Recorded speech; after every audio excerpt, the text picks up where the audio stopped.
Hey, what's up you guys? I'm Caitlin from Leave Me Alone Plants, and today we are here with another one of my very good plant friends, none other than the Euphorbia Fire Sticks. Now, if you have watched this channel for a while, you probably know euphorbias are one of my absolute favorite plants. They come in all these weird colors and varieties and shapes. Super fun. I always refer to them as the Dr. Seuss plants. Now, the Euphorbia Fire Stick, of course, is known for its beautiful bright orange and red colors. Now, at this point, you're probably thinking to yourself, well, Caitlin, you must be colorblind because that plant is not red and orange and yellow. Well, you would be 100% correct, and if your euphorbia is looking like mine, a little on the green side, then we are going to get exactly into why that is happening to your plant and how you can bring back those vibrant colors. However, we'll also be touching on all the general care requirements like lighting and water and all that good stuff. So, if you have one of these plants or if you are looking to get one of these plants, then keep on watching and we are going to get into it right now.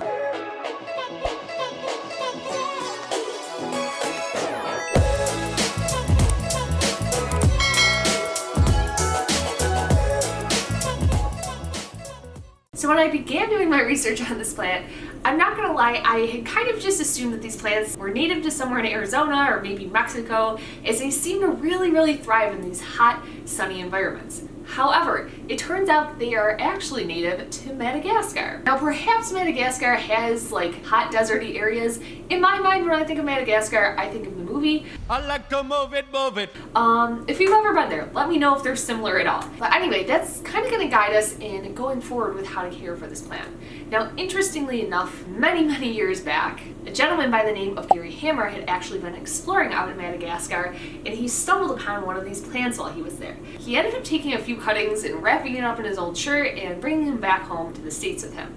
And it turns out, which this fact may not blow your mind that much if you live somewhere in the Northeast where this plant isn't super common, but if you live somewhere like myself in Arizona where they are everywhere, you're about to be shook, which is that those few cuttings that he took, every single one of these plants that you see nowadays is actually a descendant of those few couple cuttings that he brought back to the States with him. Again, I thought that this was absolutely crazy, and it's actually, I think, a really cool history of this plant. But anyway, for those of you who are not history nerds like me, let's get back to the actual care. Probably the best place to start is addressing the elephant in the room of why this plant is green as opposed to its characteristic yellow and orange and red.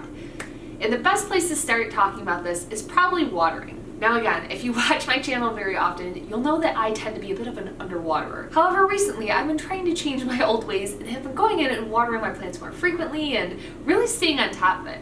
However, with this guy, I unfortunately overdid it a little bit. You see, the thing about these plants is they are completely drought tolerant, which is awesome, particularly when you're living somewhere like the desert myself. However, one of the things that you will find if you go in and water these plants too much is that they actually kind of revert back their beautiful colors and start to turn green. So for me, I believe that that is the cause of why my plant is looking a little green right now. So overall, when you're watering these guys, you are going to want to be pretty light-handed with it. Personally, for me, for my euphorbias, I like to completely go in and soak their soil and then hold off until they are completely dry to go back in. Now with this guy, you can err even further on the side of the caution. Again, he is very drought tolerant, so you don't have to do anything crazy or stress out.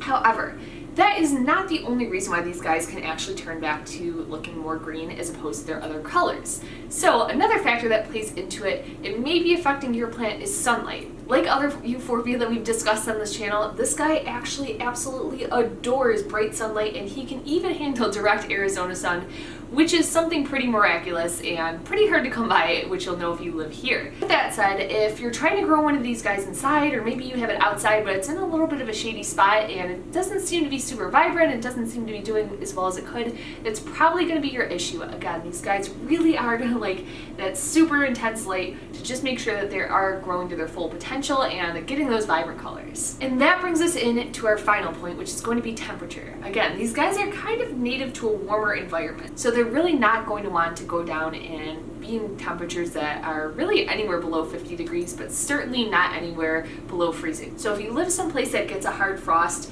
this might not be the best plant for you to plant in the ground. However, something important to note is that these guys actually gain most of their color during the winter months here in Arizona.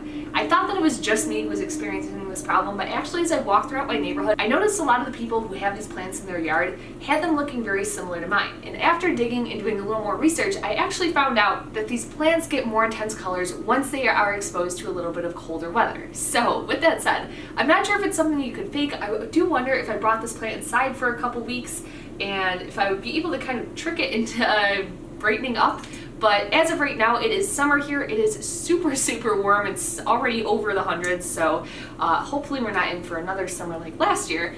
But again, if you are living somewhere like myself where it's very hot, very warm, and it's the summertime, that may be the reason why your plant is looking like this. Just a few more basics to note about this guy. You really don't have to worry about humidity, which again, if you're living in Arizona like myself, is fantastic because we don't got no humidity. As for the growth rate on these, I find that they tend to multiply their arms pretty fast. However, if you're looking for your plant to grow up taller, that does seem to take quite a bit longer. Again, you may not know this if you're not living here in the Southwest, but if you do plant these in the ground, they can get gigantic. In fact, I believe they can get as tall as 10 feet, but I feel like maybe even taller. I know some people here have giant walls around their house. A very common thing here in Arizona, but I'll see these plants growing behind the walls and they grow actually above them, which are pretty high walls. So these plants certainly can get super, super large and they don't have to stay a container plant. You can absolutely have them outside, grow them in the ground. They can really be great for kind of just hiding things in your yard that you don't want to be super obvious, or even kind of using them as a faux fence. So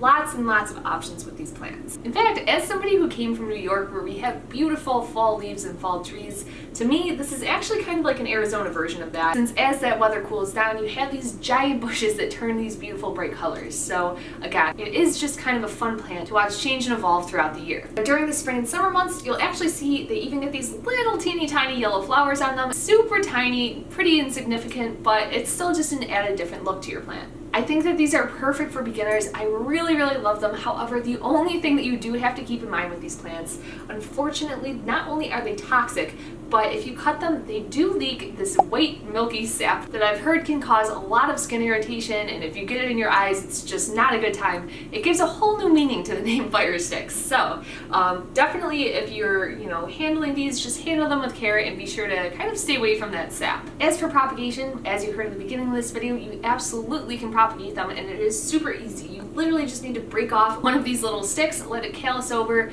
put it in water to root it up or soil, and you're basically good to go. So overall, everything about this plant, from the watering to the propagation to the sunlight, tends to be really, really easy. Anyway, that's everything I had to say about this plant, but if I missed something or a question that you had, please drop it in the comment section down below and I will do my very best to get back to you in a timely manner. If you stuck around throughout this video and are not subscribed yet, please hit that subscribe button so you can check out more videos like this in the future. Don't forget to hit that like button and leave a comment down below because it really helps me out. Thank you guys so much for sticking around until the end, and I hope to see you in the next video.